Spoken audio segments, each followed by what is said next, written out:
Hi, I'm Kristina Daleiden, legal assistant here at the Freedom from Religion Foundation. And I'm Sam Grover, one of 9 constitutional attorneys here at FFRF. Welcome to FFRF's Ask an Atheist. This week, we're going to be discussing a fascinating poll conducted by a leading Christian polling firm, which ranks the most post-Christian cities in the United States. We'll also contrast what it's like to live in one of those so-called post-Christian cities with what it's like to live in an atheist in small-town Texas. Exciting. But first, we'd like to remind you that really we want your questions. So feel free to post your questions here on our Facebook page or by sending them to askanatheist@ffrf.org. So, Sam, you are the one here in the building who unearthed this poll. Tell us about it. All right. So the Barna Group is a for-profit Christian polling firm with an evangelical agenda. But we find often that some of their polls contain useful data when taken with a grain of salt. So this one sampled about 21,000 adults over a 10-year period, which, frankly, isn't that many people, over a 10-year period anyway. And it lumped them into 100 geographical areas based on media markets and tried to answer the question, what is the most post-Christian city in America? Interesting. So the poll graded the Christianity of respondents by their answers to the following questions, which are oddly posed in the negative voice. So it's a lot to pack in. Here we go. Do you not believe in God? Do you identify as atheist or agnostic? Do you disagree that faith is important in your life? Have you not prayed to God in the last week? Have you never made a commitment to Jesus? Do you disagree that the Bible is accurate? Have you not donated money to a church in the last year? Have you not attended a Christian church in the last 6 months? Do you agree that Jesus committed sins? Do you feel a responsibility to share your faith? Have you not read the Bible in the last week? Have you not volunteered at a church in the last year? Have you not attended Sunday school in the last week? Have you not attended a religious small group in the last week? Bible engagement scale, essentially, do you think the Bible is accurate? And finally, are you not born again? Yeah. Wow. So, yeah, those are some odd questions. They're a little confusing and obviously biased toward, wanting to direct you toward Christian answers. Confusion. Yeah. I mean, there's an obvious Christian values bias to the questions, but anyway. So based on answers to those questions and ranking cities and their responses, here are the top 10 post-Christian cities in America. Coming in at number 1, Springfield, Massachusetts, with 66% post-Christian. Then Portland, Maine, Providence, Rhode Island, Burlington, Vermont, Boston, Massachusetts, Albany, New York, Hartford, Connecticut, Rochester, New York, Santa Barbara, California, and Seattle, Washington. That's 8 out of 10 cities in the Northeast. And in fact, that's the thing that first drew me to this Barna study, despite its admitted shortcomings. I'm from the Northeast, and when I looked at the top 10, I realized that I've spent virtually my entire life in those places. I was born in number 1. I lived in number 4 through high school. I went to college in number 7, law school in number 5, and now I live in Madison, Wisconsin. So you're responsible for all of this then? I'm responsible for all of this, yeah. Well, I can't help but notice Madison, Wisconsin, here, the hometown of FFRF, is not among the top 10. Well, there's always room for us to improve. We're striving to do better at all times. As ranked by Barna, Madison leads the best of the rest list at number 11 with a score of 54% post-Christian. By my reading, 54% actually ties Madison for number 9, along with Santa Barbara, Seattle, and Scranton, Pennsylvania. But who's counting? Either way, Madison remains one of the least Christian-dominated areas of the country. Here's a selection of the rest of the list. So New York comes in at 20th with a 50% rating. Austin, Texas, 25th. Los Angeles, 30th. Deep South, Orlando is in the middle of the pack with a surprising 44%. Reliably liberal, Eugene, Oregon comes in at 64th with a 40% score. Atlanta, Georgia is 72nd. Dallas is an unsurprising number 90. And Charleston, West Virginia is the least post-Christian at number 100. Well, we just went through all of those questions that were asked, and aside from the slightly confusing aspect of them, is there a difference between being a non-believer and being post-Christian? Yeah, my sense of it is that that's sort of just Barna's spin on things. They define post-Christian as a lack of Christian identity, belief, and practice. Mm-hmm. And my reaction when I saw that definition is, well, isn't that just another way of describing an area where non-belief and minority religions are well represented? And that has certainly been my experience, having lived in many of those areas of the country. Growing up in Vermont and other post-Christian society, that just meant that religion didn't come up much. So when I was in school, people didn't try to, get me to go to their church, but we recognized that some people did go to church, and that was fine. Politicians don't pander to religious people. They make reasoned political arguments for actual policies rather than saying that they're going to just implement biblical values without describing what those values really are. When it comes to volunteering and to doing social service work, it's not couched in religious terms. People gather around ideas about helping each other out, and it's the same values that go into volunteer service throughout the country, but it's not posed in a way that excludes the non-religious. It doesn't exclude Christians either. They come because they share the values rather than sharing the theology. Making the world a better place just to make the world a better place. Yeah. So that's my experience having lived in post-Christian America. Is it's certainly not exclusive of Christians. It's just more welcoming to everyone. Well, that's the beauty of our secular government. It gives everybody has the opportunity to choose their own belief system and to act in accordance with that without having to follow dogma or tenets that come from a higher power, so to speak. Yeah. So, are we ready for our guest? Okay. Well, now let's talk to someone who knows the on-the-ground reality of living in a small southern town as a free thinker. Aaron lives in rural Texas, and he's joining us via Skype. Hi, Aaron. How's it going? It's going great. Thanks so much for joining us. So, what brought you to Texas? I'm originally from Texas. I was born here, raised here. Lived most of my life here. Were you raised in a religious family? Yes. My family was and still is Christian. I was for most of my life, although I guess the degrees of religiousness varied from time to time. What sort of roles do you see religion playing in your community now? Religion is still pretty central to most, especially rural towns in Texas.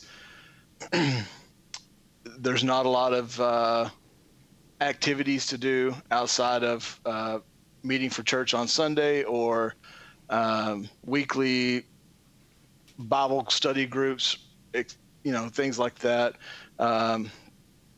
It's a major part of the identities of a lot of the communities. And it's sort of the religious and political identities are merged and fused together by those shared religious beliefs, I believe. Yeah, so that's interesting, Aaron. I feel like that's a stark contrast to the society in which I was raised in the Northeast in these post-Christian areas, where community meant community, and religion was a part of that for a lot of people, but the two terms weren't synonymous, right? So there were, yeah, you could have community events that were open to everyone, and theology didn't come into play. Right. That's not really the case for the most part in at least rural Texas. The most of the charities, at least the local charities, are usually affiliated with some religious group, and they do a lot of good. There are pantries, food pantries, and other sorts of outreach that are locally based and help people locally, but they're all associated with either a particular church or a collection of churches. You mentioned politicians who don't pander, who present reasoned policy arguments. I can tell you that's certainly not the case in Texas, or at least in the portion of Texas where I live. It almost seems a competition to out-Christian one another. That's how the primaries run, and in the general elections, there's really no one challenging them for the most part. Yeah, that certainly makes sense to me. We actually at FFRF here, we get a lot of complaints from people in areas like yours about their efforts to try to engage in the community and to volunteer, and how often they're rebuffed or ostracized in those efforts because religion is such an integrated part of that. I know there have been a lot of tornadoes in the Abilene area, which you're not too far from, I believe. No. And we had someone just email me today about how he's on an email list to be part of this community activism to help out and restore the area, and it's just incredibly preachy.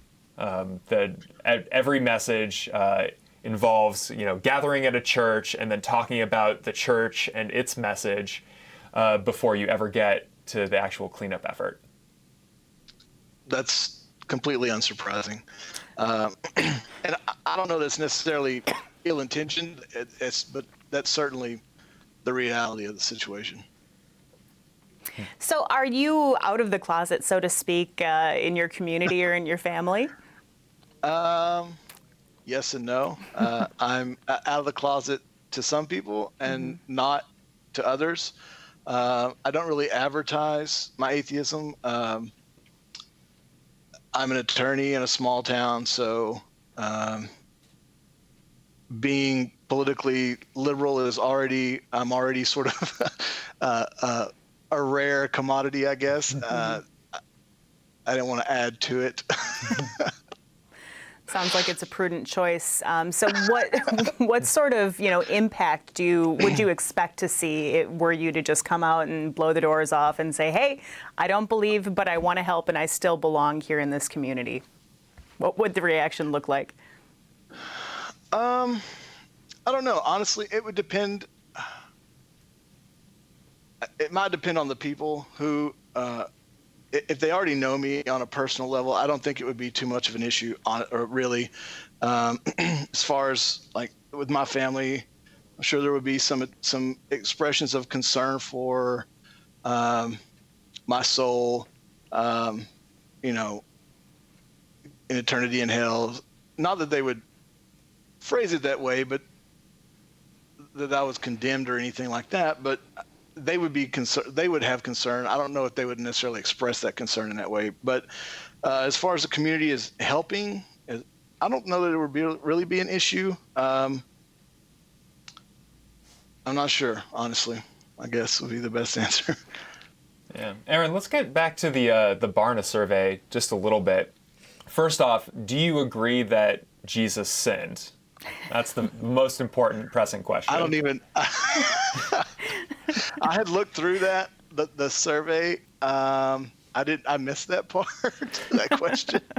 I don't even know what that means. Yeah, it's kind of an unbelievable question. It's a nonsensical question if you don't believe in a historical Jesus, right? It's like sort of asking, do you agree that Paul Bunyan sinned? Right. I wonder if that's a vague attempt at a question about Mary Magdalene or something. I don't know. That I have no idea. Fair. So I guess the question is pass on that one. Yeah, hard pass. Next question. So have you not been born again? Right. Yeah. But can we talk about where your area of the country falls on that list of the 100 post-Christian cities? What's the bottom? So the town where I grew up is about 30 miles away from where I'm currently living. And there are no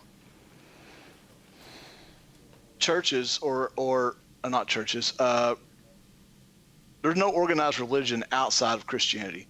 There are no Muslim religious entities. There's no Jewish temples, anything like that. There's one Catholic church there, and the rest are all Protestant Christian buildings. Yeah, that's interesting. So it's thoroughly Christian. Were there any surprises in terms of the other numbers in the Barna study, other areas of Texas that you've been to?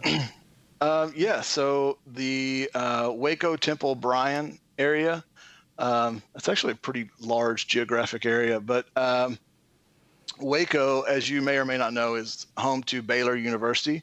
It's a Baptist university. It's a very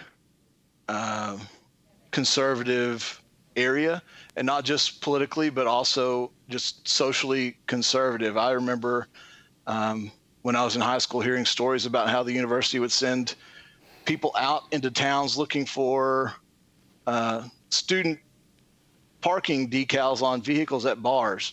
So it's pretty conservative. Fair. But the not reading the Bible, some of the numbers were pretty shocking. The 6% not believing in God, that was not surprising. However, I think the number was 25% who didn't agree that Christianity was important in their life, which means that implies there were roughly like 20% who did believe in God, but didn't believe that religion was important, which I found interesting. Yeah, so that's something to unpack, actually. The difference in finding religion important or not important, and then not believing in God. Yeah, absolutely. And, of course, this is a valuable study, deeply important to our society that, Barna conducted there. But there are other groups that are looking into identity and non-believers around the world. In fact, there was recently a study that was conducted through the University of Kent and a number of other universities examining exactly that, non-believers versus the general population in Brazil, China, Denmark, Japan, the United Kingdom, and the United States. And just kind of asking general questions related to belief in God, belief in superstition, and identities among non-believers. This was actually a study that was conducted very recently, between April and May of this year, and had a sample of about 5,000 people. So they did a pretty good job considering, and the focus was really to uncover the identities of non-believers and how they identify themselves within their community, and just kind of see how that tracks on a small sample of a global scale, essentially. And I was really surprised by the number of non-believers who continue to identify as religious. If you look at the graph that's on the screen right now, you can see that predominantly non-believers identify as, they don't have a religious affiliation. But you see that a large number of, specifically in Denmark, surprisingly, non-believers, 28% still identify as Christian. On the United States, that's 12% of non-believers still identify as Christian. And I wonder if that's, really a cultural thing or just a matter of, comfort. It's, you want to belong to the community, and being a believer, having a religious affiliation, maybe it's just that important to people that they have that attachment, in the Waco area. I think that's something that, it appears to track globally. Yeah, this is a good reminder that non-belief is sort of it's an umbrella term, and there are many different viewpoints within that umbrella. Yeah, absolutely. Yeah. And the University of Kent study really tracked atheists, agnostics, people who identify as humanists, rationalists, skeptics, not just free thinkers, and by and large, atheists, agnostics were, the largest cohorts. But Right. there's a wide variety of self-identifying non-believers across the board. Right. Yeah. So, Aaron, have you considered being an atheist Christian in your area? I'm not sure what that would look like. I don't know either, but like over 10% of non-believers in the U.S. identify that way, apparently. And there's a number of them floating around out in your area, so maybe try it on. Yeah. See how that feels. Right. Right. Well, and interestingly, going back to the University of Kent study, another finding that they looked at was values and spirituality, belief in supernaturalism, mysticism, karma, things like that. But what really shocked me was that across the board, the values that people identify with, whether they be non-believers or the general population, are incredibly similar. You'll see an image on your screen right now of essentially 5-6 words that people use to identify and describe their primary values across the non-believers, which is the darker colored, and then the general population, which is kind of the grayer colors, and associated with the countries as they were sampled. And these are words that were picked out of a list of 43 words that people were given, and short phrases such as, do you value beauty, art, family, romantic love, nature, justice, a higher power. And we see that the top responses across the population were surprisingly similar, not only between non-believers and the general population, but across cultures as well. And what really kind of strikes me there is, Aaron, when we're talking about the chasm between non-believers and people of faith in your community, we really are seeing that people share strikingly similar values, and yet there's this fear of being identified or identifying yourself as a non-believer. That is kind of surprising, that the similarity in the values there. I don't know necessarily that I'm afraid of being identified as a non-believer. It's almost more of a matter of convenience. I suspect, although I don't know, but I suspect if I were to come out to my family, that there may be some who try to persuade me to change my mind. And I've come to my conclusion through a lot of reflection and thinking. I'd really rather not have to rebut all of the arguments that I've already done multiple times already. So that's one of the main reasons why I don't advertise my atheism. But sure. And for a lot of our members, the hesitancy with coming out is also that a lot of these terms like atheism have already been defined for the general public, not by atheists, but by evangelical Christians, right? So atheists are all baby-eating devil worshippers, right? Which, that's not at all our lived experience or our shared values, right? Right. Speak for yourself, godless communist. All right. Well, let's turn to some questions here. So we have, Russ, I'm sorry about this. Russ Buchman. Yeesh. To what extent did the charities that the guest, Aaron, mentioned engage in proselytizing at events? I'm probably not a lot, at least in my hometown, because pretty much everyone was already Christian anyway. But there was probably some degree, especially if they would probably ask if you were a member of a church and invite you to church. But beyond that, I don't know that there was too much.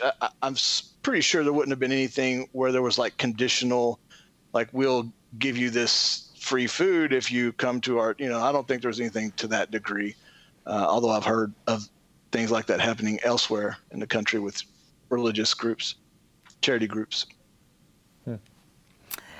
Interesting.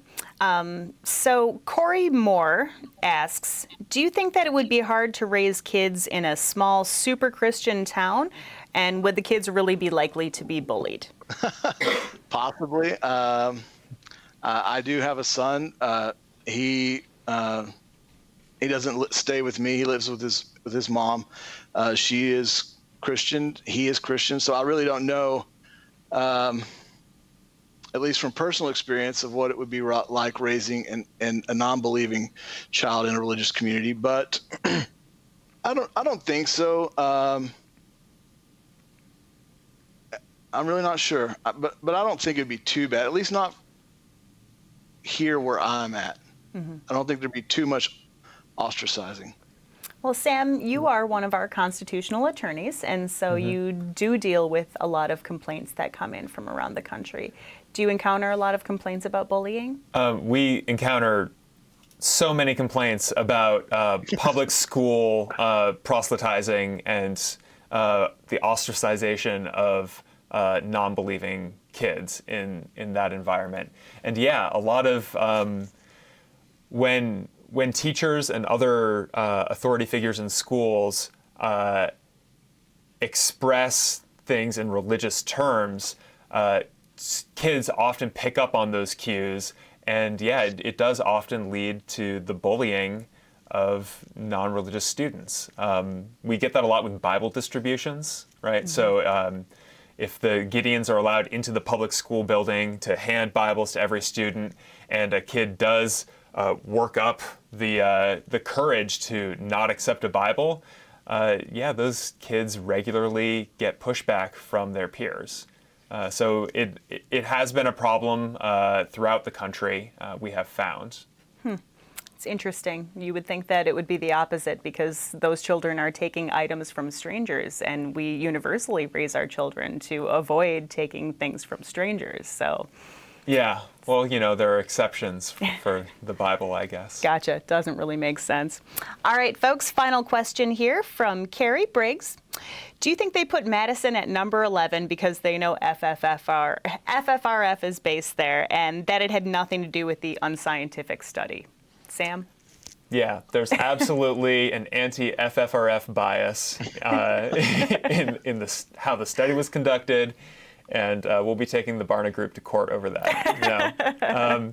I have no idea why those four clustered cities at the 54% level were ordered the way they were.